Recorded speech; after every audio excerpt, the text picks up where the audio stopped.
Bismillahirrahmanirrahim. Assalamualaikum warahmatullahi wabarakatuh. Perkenalkan, saya Muhammad Nandar Cakrawirya dengan stambuk 192308 dari kelas 5 TJSTC dari kampus Universitas Dipa Makassar. Di sini saya akan menjelaskan pengimplementasian forward propagation dengan bahasa pemrograman Python.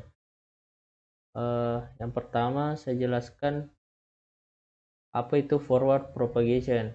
Forward propagation merupakan perambatan jaringan saraf tiruan dari tahapan input menuju output melalui proses perkalian antara input dan bobot hingga update bobot.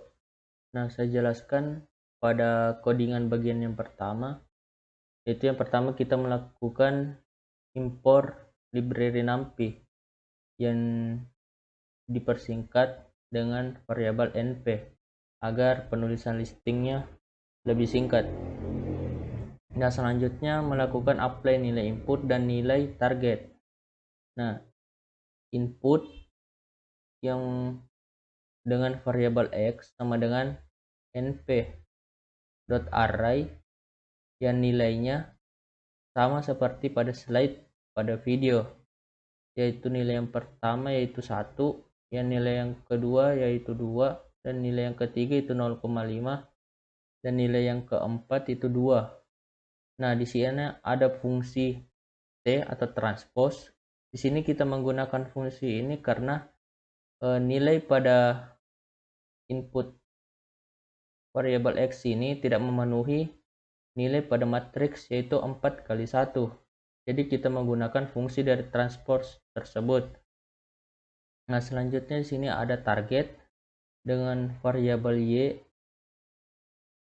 sama dengan np.array yang nilainya juga sama dari seperti pada slide pada video, yaitu nilai yang pertama yaitu 0, nilai yang kedua itu 1, nilai yang ketiga itu 0.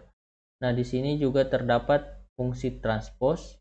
Kenapa kita menggunakan fungsi transpose pada target underscore y? Karena dia juga tidak memenuhi fungsi dari matriks yaitu 3 kali 1. Nah, selanjutnya kita jalankan. Nah, prosesnya berhasil. Nah, selanjutnya saya jelaskan pada bagian fungsi aktivasi. Di sini terdapat codingan def sigmoid dengan parameter x. Selanjutnya melakukan return 1 garing 1 ditambah np dot exp atau eksponen dalam kurung min x. Nah, langsung saja kita run. Nah, hasilnya berhasil. Di sini sudah menandakan checklist. Selanjutnya saya jelaskan pada bagian codingan yaitu melis bobot output y dan mse. Nah, di sini terdapat variabel bobot w sama dengan yang isinya kurung siku kosong. Nanti di dalamnya sini terdapat nilai dalam bentuk list dari nilai bobot dari nilai variabel bobot w. Begitupun dari variabel output y terdapat kurung siku kosong yang isinya dari output y. Dari variabel mse juga begitu. Nah, langsung saja saya running. Nah, hasilnya berhasil. Sudah checklist. Nah, codingan selanjutnya yaitu melakukan proses perkalian matriks antara input, bobot, dan bias.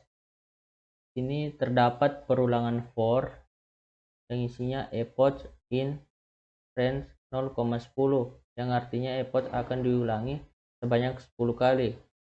Selanjutnya terdapat variabel w yang isinya sama dengan np.random.random 4,3 yang fungsinya nanti akan membangkitkan bilangan acak. Bobot w.append yaitu memasukkan nilai bobot ke dalam variabel w. Selanjutnya sini ada variabel bias yang kita isikan dengan nilai 0, 1, 0. Selanjutnya ini terdapat variabel y sama dengan sigmoid np titik dot input x, w ditambah bias. Nah, maksudnya di sini kita akan melakukan perkalian antara input x dan bobot w dari sini. Dan kita tambah dengan bias dari sini. Nah, yang hasilnya nanti akan disimpan ke dalam output dalam variabel y. Langsung saja kita jalankan. Nah, di sini sudah checklist yang tandanya codingannya berhasil. Nah, codingan selanjutnya yaitu melakukan proses pencarian error MSE. Sini terdapat codingan variabel minus sama dengan np.subtract, yang artinya di sini kita akan melakukan pengurangan. Yang akan dikurangkan yaitu target y dengan output y, yang nilainya nanti akan dimasukkan ke dalam indeks efforts. Selanjutnya di sini ada terdapat variabel square np.square. Di sini fungsinya untuk melakukan pengkuadratan. Selanjutnya terdapat variabel error, ini untuk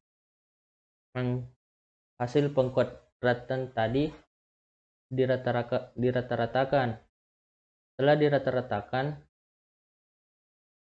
nilainya akan disimpan ke dalam variabel error. Nah, langsung saja kita run. Nah, berhasil. Di sini sudah menandakan checklist. Codingan selanjutnya yaitu melihat nilai dari input x.transpose. Langsung saya jalankan. Nah, nilainya itu 1, 2, 0,5, 2. Sama seperti nilai pada yang input x pada di atas. Ini. Nah, selanjutnya itu codingan mencetak bobot w dan mencetak MSE terkecil. Nah, langsung saja saya running. Kita lihat hasilnya. Nah, nilai dari bobot W-nya ini dan MSE terkecilnya yaitu 0.621590066 dan seterusnya. Nah, kita coba melakukan perubahan dari core-nya agar kita dapat mengulangkannya sebanyak yang kita inginkan. Misalnya kita ulangkan sebanyak 50 kali. Kita jalankan lagi. Nah, coba kita jalankan juga di sini.